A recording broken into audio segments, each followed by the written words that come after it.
სახელითა მამისათა და ძისათა და სულისა წმინდისათა.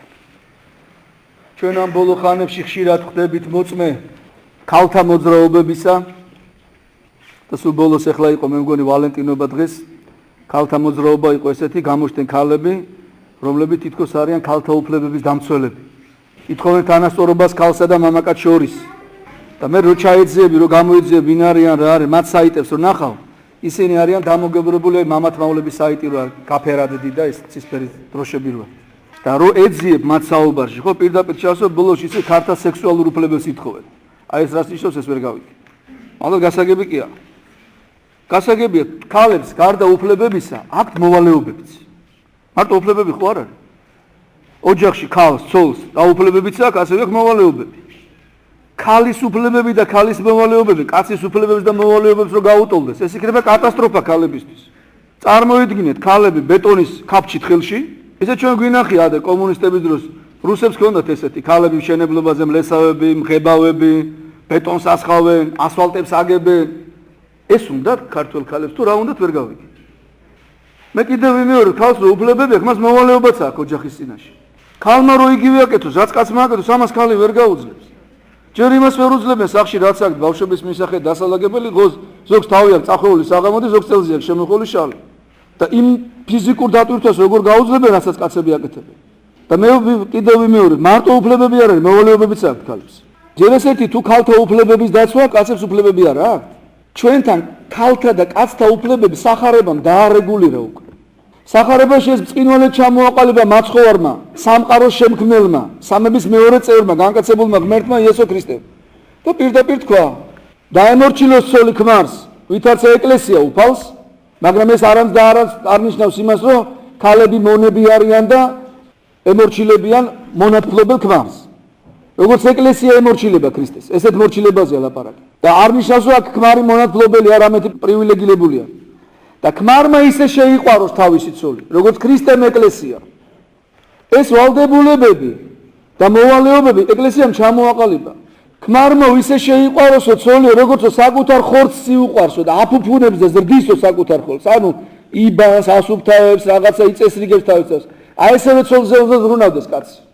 ეს უფლებები დიდი ხანია ჩამოყალიბებულია ჩვენ ერში. საუკუნეებია უკვე ეს უფლებები არის. და მეცაც გეტყვით იმდენად დიდია ქალების უფლებები საქართველოში, მე ნორმალურ ოჯახებზე მაქვს ლაპარაკი. აი ჩვენ ხო ვფიქრობთ, რომ საქართველოში პატრიარქატია და ვითომ კაცები არიან უფროსები და კაცი რასაც საქართველოს ქართულ ოჯახებში უფროსები არიან ქალები. არ არის ეს? ცოლს რასაც უნდა იმას აკეთებს. ცოლს ცოტა ჭკუა უნდა ქონდეს, ქმარს არ უნდა ეჭკუბოს. დაინახა რომ დაიძაბა სიტუაცია, უკან დაიხევს ჭკვიანი ქარი, თავში აწოდეს, რაღაცა ცრემლებს გადმოყრის, მოეფერება, რაღაცა ბავშვებს მიუსევს მამამის და მაინც აკეთებს იმასაც უნდა. ჭკვიან ქალზე მაქვს ლაპარაკი. და მოსიყვარულე ქმარზე. ნორმალურ ოჯახში ცოლ-ქმრისთვის ერთმანეთზე ძვირფასი არავინ არ არის. მე ვერ წარმომიდგენია ოჯახში ქალი ნატრულობდეს როგორც ჩემი ქმარი მუშაობს, მეც ისე მომუშავე.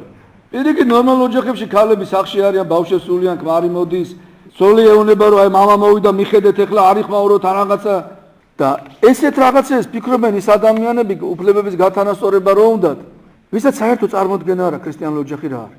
ქართულ ოჯახში ტრადიციულ ოჯახებზე მაგ ლაპარაკი და მათთვის უსვავ ხარ ტრადიციულს, ამიტომ ისეთი ტრადიციებს არ უნდა ებრძოდნენ. ეს ხალხი ტრადიციებს ებძვის. ტრადიციულ ქართულ ოჯახებში დედა არის როგორც ფუტკრის კაში არის დედა ფუტკარი. როგორც დედოფალი დადეს, გინახეთ ფუტკრის კაში, როგორც დედა ფუტკარი, რომელიც ყველა იწევა გზას უთმოვეს, აჭმევენ და ყველა უფრთხილდება. ესე არის ქართულ ოჯახშიც. აი ნორმალურ ოჯახში თუ გინახიათ მრავალშვილიან ოჯახში ქმარს ეჭხუბოს ცოლისთვის. ვერც ეჭხუბება, დაიწყებს თუ არა პრეტენზიების წარმოთქმას, ეგრევე შვილები დედას ეფარებიან. და აქამდე არც მიდის ნორმალურ ოჯახში საქმე. და ქალთა უფლებების მოპოვებაზე და იქ რაღაცა უფროსობაზე კი არ უნდა იზრუნო, უფროსი ისედაც ხდება ქალი. და ქალი იცით რომ დოდის ხდება უფროსი და ბევრ შვილებს აჩენს. აი ამაზე უნდა იზრუნონ, რომ გათხოვდებიან, ბევრი შვილები გააჩინონ და პირველები ხდებიან იმ წუთში ოჯახში. და არა იმაზე, რომ იქ ეუფროსონ ქმარს და ქმარი რო ეცეთქვის, ამან მეორე უთხრას და თუ ბევრზე მეტი მოვიდა ქმარს პოლიციაში დარეკონ და დააჭერინონ ქმარი. აი ეს უნდათ ამათ. და ეს არაქართული სული არის, ეს ჩვენი ტრადიციებიდან არ მოდის ესეთი რამ. ეს პრობლემები ძალით გაჩენილი პრობლემებია. ამ პრობლემებს ეს საზოგადოებები თვითონ აჩენენ და შემდეგ ევროპაში ეუნებიან მოგვეხმარეთ, პრობლემები გვაქვს. იქიდან ფულებს იღებენ გრანტებს, რომ ვითომ ეს პრობლემები მოაგვარონ. და სინამდვილეში ამის უკან დგას თუ ჯანმრთელობები ძალიან უზნეობები. ქალთა სექსუალური უფლებების თავისუფლებამდე მიდიან, ანუ რას ნიშნავს? სიძომრუშობის დაკანონებას ნიშნავს. აი ჩემთან რომ მოდიან ახალგაზრდები და ჯვარს როდესაც წერ, ცალკე მე მოძღვარი ხო ესაუბრება სიძეს და პატარცას. ამ გოგოს ვეუბნები. ყოველთვის ვაფრთხილებ და ვარიგებ, სახში რომ მიხვალე დედამთილი იქნება ის უფროსობას დაიწყებს. თორე სხვა ქალი რო შედის, ვერ ითმეს ქალი რო აი სხვა ვიღაცაზე უფროსი. ჯერ საერთოდ ვეუბნები რომ ყველაზე კარგია ცალკე იცხოვროს. მაგრამ თუ რაღაცა მოხდება, ვეუბნები რომ პირველობა არ ეცადო მეთქი, თუ გინდა პირველი გახდე, ბევრი შვილები გააჩინე. ერთ შვილს რო გააჩენ, დედამთილი ჭკუას გასწავლის როგორ აბანაო, როგორ დაიჭირო წყალი, როგორ გააგეუნება, მე ესე არ გამიზდია, თავისი ისე ჩამოყალიბებული გაზდის წესები აქვს 60 წლის წინ რო იყო და 100 წლის წინ. მეორეს რო გააჩენ, შენ ეუნები აღარ მინდა უკვე, რა ხა მე ვიცი რაც მინდა. მესამეზე ეუნები შენ თუ წადე ხე წყალი გააცხელეს, გააკეთეს, გააკეთე, პირველი ხდები უკვე. 4 და 5 შვილი რო ყავს, ქალი ხდება პირველი სახში. დედამთილზეც პირველია, ქმარზეც ყველაზე პირველი ხდება და ყველასთვის საყვარელი ხდება. აი ესე უნდა მოიპოვო ქალთა უფლებები. და არა დოინჯი შემოიყარო და თავზე ხილაბანდი წაიკრა და ცალიფეხი აბაკუნო დოინჯი შემოყრილებმა. ესე არაფერი არ გამოვა. ესე ოჯახები დაინგრევა და ოჯახი არ იქნება თუ ეს ოჯახია. ქართულ ოჯახში მე კაცები რასაც მე ვიცნობ, ეხლა პირიქით ისეთი ქალი იყო, ვინ თავს შეაცოდებს ქმარს. რაღაცა თვალებში წრემლი მას შეგეცოდება რა ეხლა. და ქალი რო დაგიწყებს კაცურად საქმის გარჩევას, ქუჩაში რო სულ ნილწამხდარი იყოს ეს კაცი, სახში მაინც უფროსობს და შენ მაინც არ დაგითმობს კაცო. ჩვენ არ ვჭირდება სწავლება ქართველებს როგორ მოვეპყრათ ქალებს. ყოვლა წმინდა ღვთისმშობელი არის ჩვენთვის ყველაზე დიდი წმინდანი და ყველაზე დიდი სათაყვერებელი წმინდა სამბიშები. წმინდა ნინო 16 წლის გოგომ ჩვენ მოგვაქციას ავტორჯულზე და განგვანათლა და ჩვენთვის ერთ-ერთი ყველაზე დიდი წმინდანი არის. ჩვენი ერის მფარველობა აბარია მას ფაქტიურად. და ქართველები არა მარტო ქართულ წმინდანებს პატივს ქალებს. შუშანიკ დედოფალი სომეხი ტომით სომეხი ყველაზე საყვარელია ქართველებისათვის. მის ქმარზე უფრო მეტად ქართველებს, რომელიც ქართველი იყო ტომით, მისი შუშანიკი უყვართ. ამიტომ რადგან მან აჩვენა როგორი უნდა იყოს დედა.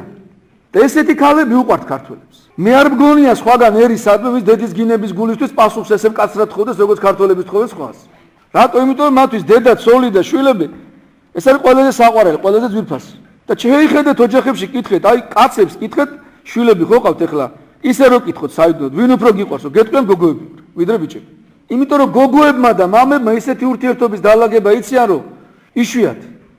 ისეთი როგორც ქართულ ოჯახშია დედა მამასა და ქალის შვილებს შორის ურთიერთობა იშვიათად სადმე იყოს. იმიტომ რომ შვილებმა იციან თავისი ზომა, მშობლებმა იციან თავისი. რა თქმა უნდა, ეხლა შეიძლება რაღაც ანომალიები იყოს და რაღაცა ავადმყოფები იყვნენ და რაღაც არანორმალური მდგომარეობა იყოს. ესეთი არანორმალური ქრისტეს იუდა მოციქული წყავდა კაცო.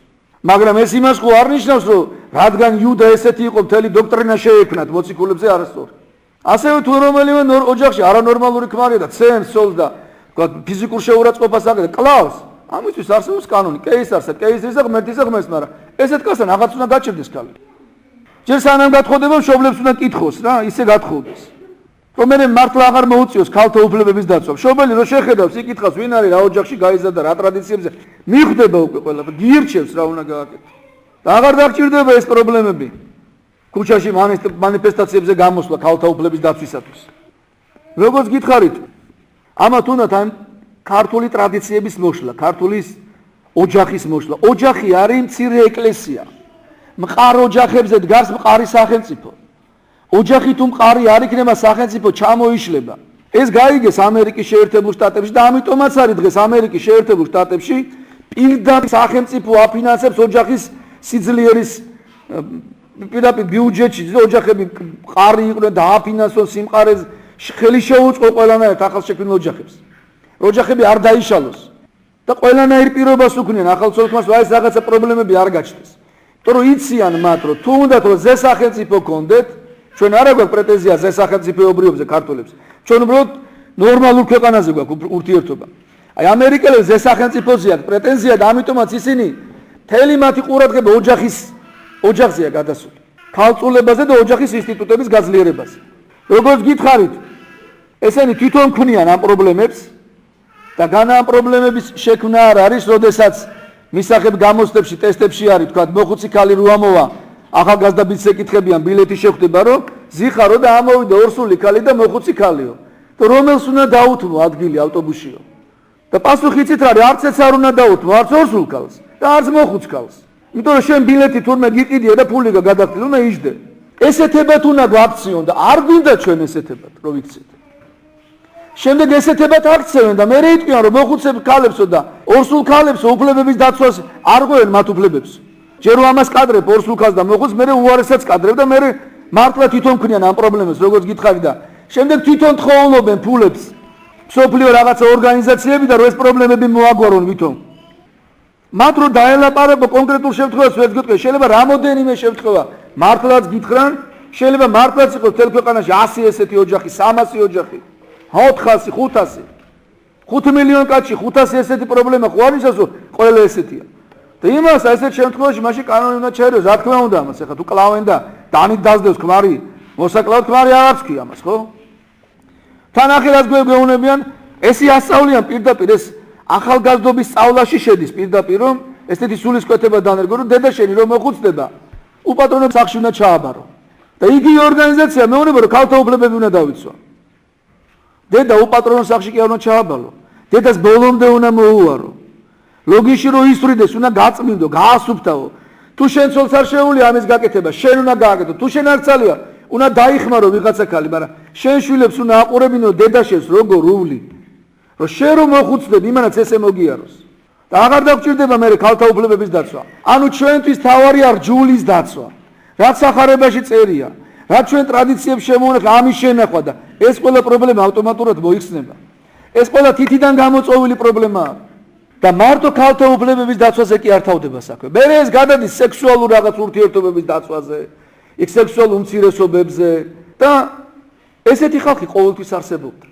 ეს რაღაც ესეთი ადამიანები ამ წოდისკენ იყო მიდრეკილი ყოველთვის იყვნენ შუა საუკუნეებშიც იყვნენ საქართველოშიც იყვნენ მაგრამ ეს ხალხი საკუთარ თავს ებრძოდა მალავდა ამას საზოგადოებაში ცდილობდა არ გამოეჩინა და თავთიშიში ქონდათ რომ იცოდნენ რომ ამის გამო ჯოჯოხეთში მოხდებოდა და საკუთარ თავთა ბრძოლის შედეგად რაღაცა შედეგებს აღწევდნენ ან თავის თავში კლავდნენ ამას ან რაღაცას ღვთის წყალობით რაღაცა სწორდებოდნენ ან ეკლესიის წყალობით აღსარებით ზიარებით რაღაცა მიაღწევდნენ სიცოცხლის ბოლომდე რომ ისო ჯოჯოხეთში არ მოხვდნენ ზოგი ვერ ახერხებდა იჯებოდა მაგრამ მათ ამის აფიშირება კი ახდებოდა საქართველოში კაც ეს ყველაფერი ემსახურება ახალი ადამიანის ჩამოყალიბებას მთელი მსოფლიო აი თუ დააკვირდებით პირდაპირ მიდის ანტიქრისტიანული წესების დანერგვას ცდილობს სახარება გვეუბნება იყვარდეს ცოლი შენი როგორც საკუთარი ხორცი ისე შეიყვაროს ქმარმა თავისი ცოლი როგორც ქრისტემ შეიყვარა ეკლესია ანუ თავი გაწიროს ცოლისთვის